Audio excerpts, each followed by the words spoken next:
Yeni bir videodan herkese tekrardan selamun aleyküm. Bugünkü videomuzda da yine gündemdeki gelişmeleri sizlere aktarmaya devam edeceğim.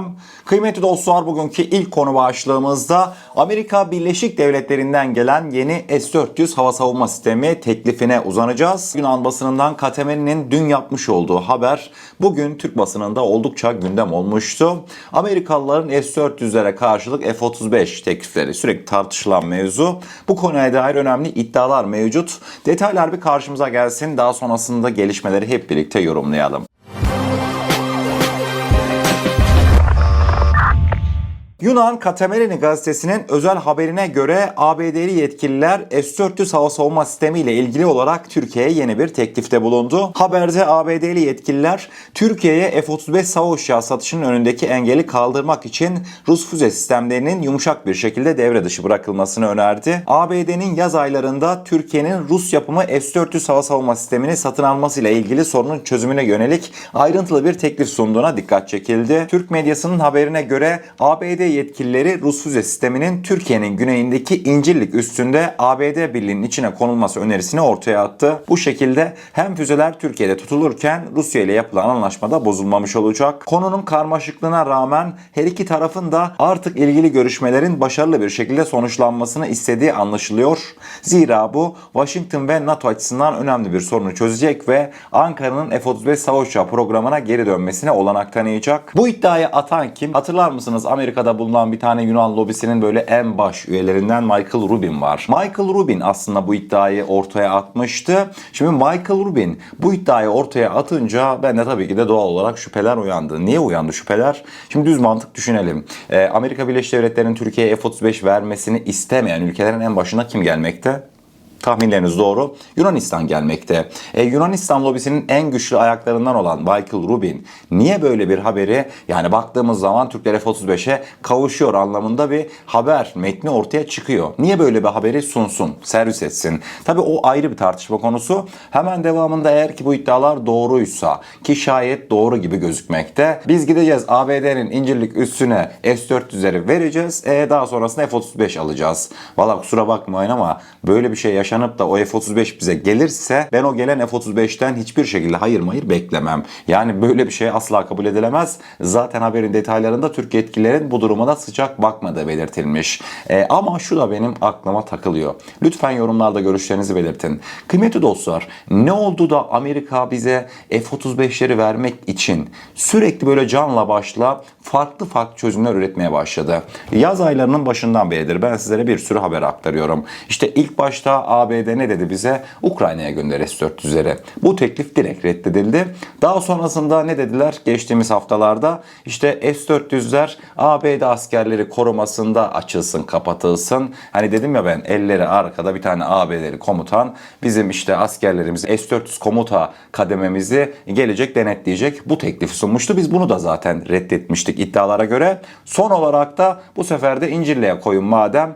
İncirlik'teki ABD ordusu yönetimine mi bırakılsın veyahut da İncirlik'te bulunan Türk askerlerinin kontrolüne mi bırakılacağı bu haberde net değildi. Yani Amerika Birleşik Devletleri gittikçe S-400'e ilişkin şartları artık hafifletmeye başladı. Yani bu adamların derdi acaba bize F-35 satmak mı? Veyahut da, ki benim de çok inandığım, Türkiye'nin elinden S-400'ü almak mı? Amerika Birleşik Devletleri'nin iki farklı amacı var. Ya bize F-35 verecek veyahut da bizim S-400'leri kullanmamızı istemiyor. Bence ikinci söylediğim daha mantıklı. Türkiye'nin S-400'e sahip olması Amerika Birleşik Devletleri'ni rahatsız ediyor. Bize F-35 teklifleriyle farklı yani ince düşünerekten bu şekilde sürekli teklifler sıralanıyor. Ayrıca şunu da belirtmişler, işte ABD'de yaklaşan bir seçim var. Türkler işte seçime son bir ay kaldı. Seçime son bir ay kala dünyanın neresine giderseniz gidin, işte liderler acele bir anlaşma yapar çünkü hesap vermeyeceğini bilir. Niye? Bir ay sonra seçim var, yani ne olacağını Allah bilir. ABD yönetimi Türkleri işte F-35 programına davet edecek. Türkler de şu bir ay içerisinde hemen her şeyi halledip gidecek diye Michael Rubin bu şekilde iddialarını da sürdürmekteydi. Yunan destekçisi Michael Rubin'in iddiaları bu şekildeyken şu günlerde de Amerika'da çok hareketli anlar yaşanıyor. yaşanmakta. Bilineceği üzere Birleşmiş Milletler 79. Genel Zirvesi ABD'de önümüzdeki günlerde başlayacak. Cumhurbaşkanımız Erdoğan da bu vesileyle Amerika Birleşik Devletleri'ne ziyaret gerçekleştirmişti. Cumhurbaşkanımız Erdoğan bugün ABD'de bulunan düşünce kuruluşu yetkilileriyle bir araya geldi. Cumhurbaşkanımız tam da ne gariptir ki F-35 S-400 mevzusuna orada da değinmişti. İsterseniz detaylar bir karşımıza gelsin. Cumhurbaşkanımız Erdoğan ABD'lilere neler söylemiş hep birlikte öğrenelim. Cumhurbaşkanı Erdoğan New York'ta düzenlenen Birleşmiş Milletler 79. Genel Kurulu kapsamında ABD'li düşünce kuruluşu temsilcileriyle bir araya geldi. Türk evinde gerçekleşen yuvarlak masa toplantısında Türkiye-ABD ilişkilerinin geleceği ve küresel meselelere dair önemli açıklamalarda bulunuldu.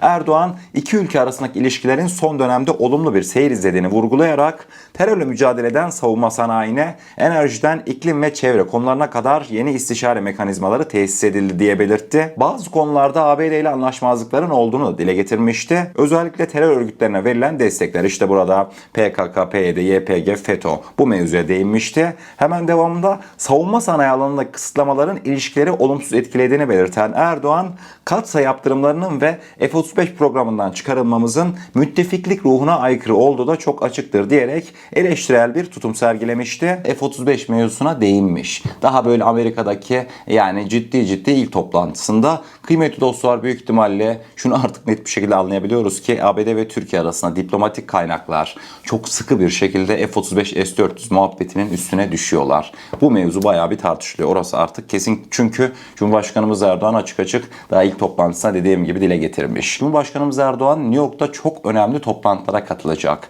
Özellikle Türk evinde. Zaten derler ya, Türkiye ve Birleşmiş Milletler Genel Kurulu'ndan daha iyi iş yapıyor diye. Hemen zaten bina olarak da karşısında. Gerçekten de öyle. Mesela Cumhurbaşkanımız Erdoğan, kıymetli dostlar, Ukrayna Devlet Başkanı Zelenski ile görüşecek. Devamında İran Cumhurbaşkanı, Ermenistan Başbakanı Paşinyan, o da geliyor Türk evine. Irak Başbakanı Sudani, son olarak da Almanya Şansölyesi Scholz. Onunla da görüşme gerçekleştirecek. Tabii ki de farklı liderlerle bölgesel farklı sorunlar tartışılacak. Zelenski ile Ukrayna, Paşinyan'la Ermenistan, Türkiye, Azerbaycan ilişkileri, Irak'la devam eden bölgesel operasyonlar Irak civarında, İran Cumhurbaşkanı ile de özellikle de Gazze mevzusu başta olmak üzere yine farklı mevzular tartışılacak. Hep birlikte bir sosyal medya haberlerimize gelmiş oluyoruz. Yine sizler için birbirinden önemli, birbirinden dikkat çekici gelişmeleri bir güzel değerlendirdim.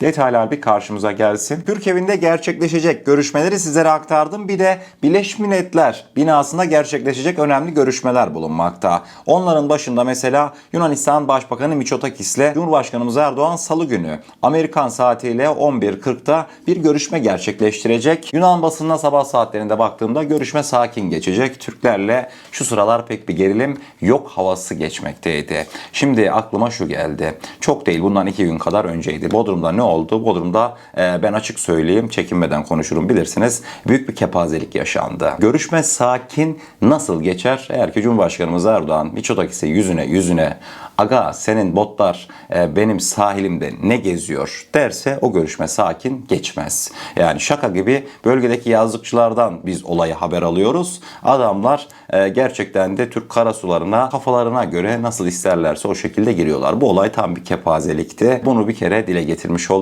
Bodrum olayı dile getirilir mi? Yunan makamlara getirilmez mi? Yani kameralar arkasında kesin dile getirilir ama liderler konuşur mu? Orasını artık ben de bilmiyorum. Yorumlarda yine bu konuya dair görüşlerinizi yazabilirsiniz. Ama şu son yaşanılan Bodrum muhabbeti hiç basit alınacak bir muhabbet değildi. Kendi kişisel görüşlerimi de sizlere aktarmış olayım dedim ve devam edelim haberlerimize. Cumhurbaşkanımız Erdoğan daha yeni mesela sabah saatlerinde Vučić ile görüştü. Sırbistan Cumhurbaşkanı Vučić ile bir görüşme gerçekleştirmişti. Fotoğraflara baktığımızda oldukça samimi bir görüşme olduğunu anlayabiliyorduk uzaktan. Bu Sırbistan Cumhurbaşkanı Aleksandar Vučić var ya, bir garip adam. Niye garip adam biliyor musunuz? Kıymetli dostlar, çok değil. 5 gün önce bir haber geçtim sizlere. Ne dedim?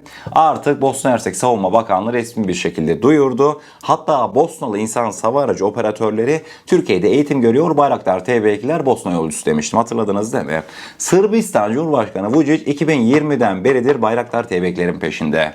Ama Türkiye vermedi. Buna rağmen Sırbistan Cumhurbaşkanı Vučić halen vazgeçmedi. Yani insan bir şunu der değil mi? Biz 5 gün önce Bosna'ya SİHA vermişiz. Yüzü bir gülmeyebilirdi. Ama Vučić bunu seçmiyor. Vučić ne yapıyor? Türkiye ile yok abi diyor ya. Türkiye eski Türkiye değil. Ben öyle Bosna katliamındaki dönem gibi Sırbistan rahat hareket edemez. Dünya artık bana ses çıkartır. Dünyayı da geçtim. Türkiye artık bana en başta ses çıkartacak ülkelerden bir tanesidir diyor. Bu şekilde Cumhurbaşkanımız Erdoğan'ın yüzüne gülüyor. Bosna'ya SİHA satmışız biz bir hafta önce. Sizin aklınıza yatıyor mu? Vučić gelsin Cumhurbaşkanımıza bu kadar samimi görüntüler versin. Bir düşünsenize. Vučić'in derdi başka. Allah bilir yine bayraktarları istemiştir. Vallahi şaşırmam. Sosyal medya haberlerimize devam edelim. Güney Kore'ye gidelim mi? Güney Kore'deki çöp krizi yine devam etmekte. Kuzey Kore bugün de Güney Kore'ye 120 adet çöp balonu gönderdi.